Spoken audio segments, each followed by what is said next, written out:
আসসালামু আলাইকুম গাইস। আজকে বানাবো বাটা মাছ ফুলকপি দিয়ে ঝোল করব। আর এখানে কাপড় কাচবো, অনেকগুলো কাপড় বের করছি, তোমরা দেখো সবাই। এগুলো সব ধুতে হবে, রোদের মধ্যে বসে বসে কাজগুলো করে নিয়ে আগে, তারপর আমি কাপড়গুলো দেবো।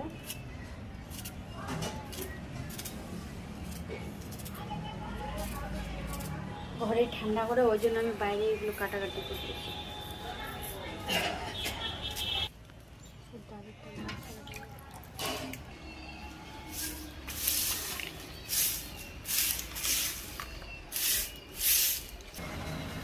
এখন কাপড়গুলো সব মধ্যে ভিজাই দিব। উপরে ভিজা আমাকে বেশি ভালো লাগে, রোদটা লাগে। আজকে আবার ঠান্ডা ঠান্ডা কাপড় তো কাচতেই হবে।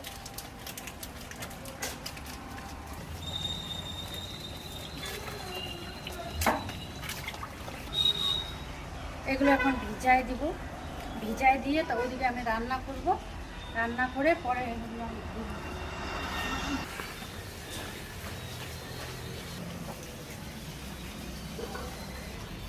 সব কম হয়ে গেছে, ওই জন্য আবার দিলাম, আবার দিচ্ছি, ভালো করে ধুয়ে দিলাম।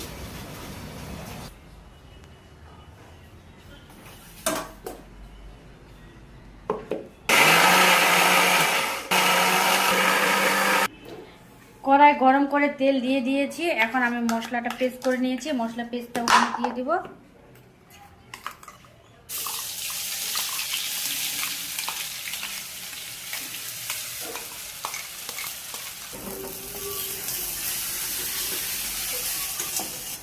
আমার মশলা ভাজা হয়ে গেছে, দেখো অনেকক্ষণ ভাজলাম। এখন আমি সবজিগুলো দিয়ে দেবো, এখানে সব কিছু আছে, এখানে দিয়ে দিলাম।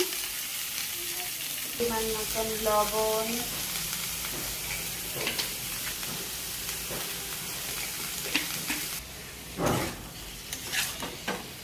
হয়ে গেছে আমার। আগে আমি ভাতগুলো বসাই দিয়েছিলাম, ভাতগুলো আগে হয়ে গেছে।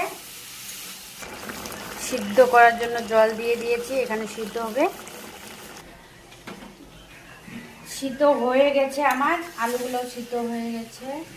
এখন আমি একটু কষে জল দিয়েছি, আর একটু পেঁয়াজগুলো তো আগে কষে নিয়েছিলাম মশলাটা। আমার কষা হয়ে গেছে, এখন জল দিয়ে দিব। এই যে কষে এগুলো ভালো করছি, 15-20 মিনিট কষলাম।